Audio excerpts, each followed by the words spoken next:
Thrilled to be up here in Miami. It's great to see a group of folks come together who feel that something can change, something can happen. Right? I've said in several forums that I'm optimistic because people are motivated, whether it's out of anger at the wrongness of our government and the direction that our country is on, or just sheer interest because they're patriots and they want to be citizens of this great land and they want to be involved. That to me is encouraging.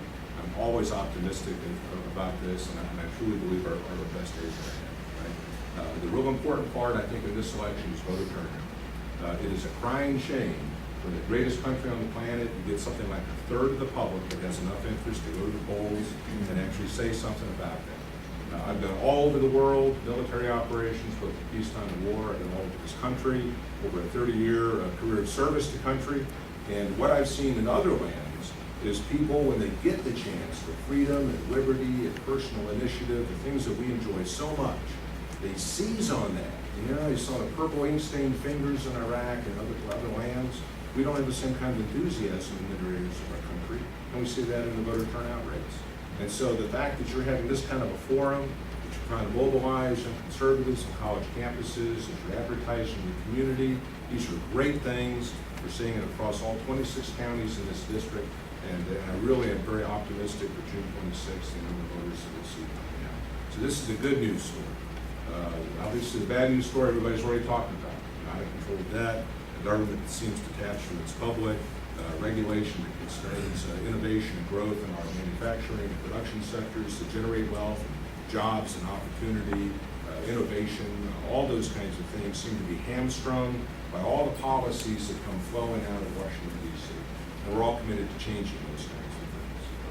Right? If we truly believe that this country is a pivotal moment in history, and I believe that we do, then I think the voters of the 2nd District have to ask themselves, what kind of experience base do you want going into Washington?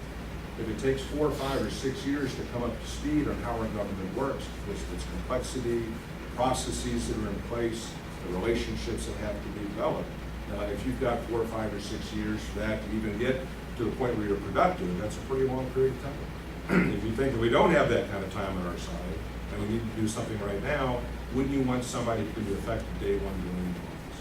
And I think based on my career track record, where I have operated at the national level, if not the international level, worked with the community across our government, both at the federal, state, and local levels, working with Americans from all across our country, various economic strata, cultural diversity, economic backgrounds, with the whole bit.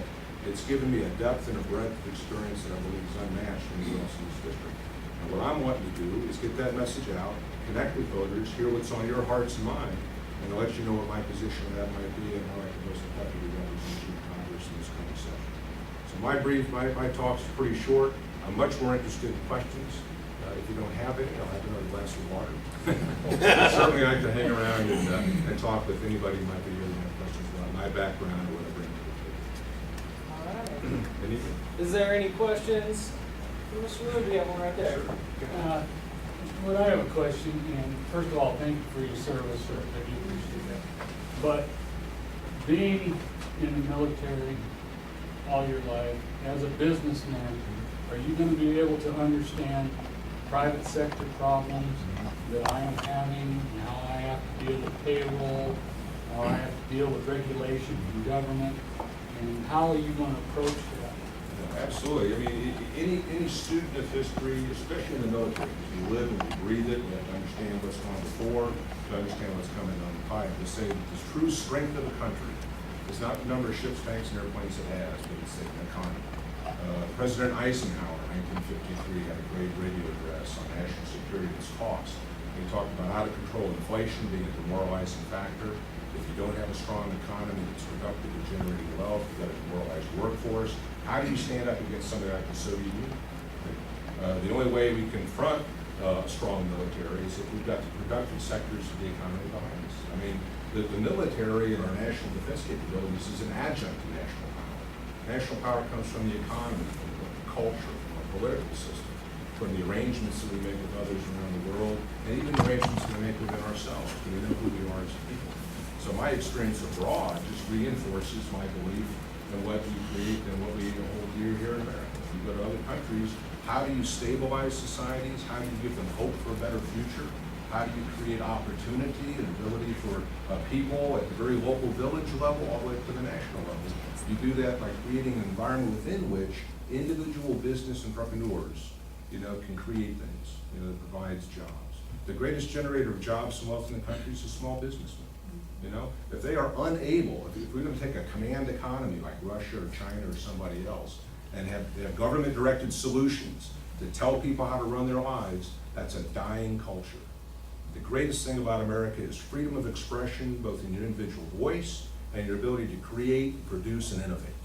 So I'm telling you, I live and breathe this kind of stuff. What I have done in my career is to make sure that we can do the other things in the United States that we will breathe. At the very tactical level, I've done the small business kinds of things from a young lieutenant on up. I've run truck routes, I've done maintenance and supply operations, I've had to do evaluations, I've had to deal with budgets, I've had to deal with long-term programs, and that was in the past, 25, 30 years, And I built on that to national level appreciations and a broad picture that brings that all together. So to make it possible to be successful at the small business level, all these other materials and things that make our country great have got to be protected and preserved and certainly promoted globally. All right, any other questions? Anyone? All right. Going once, going twice. I think that, no, not, okay, no. All right, thank you.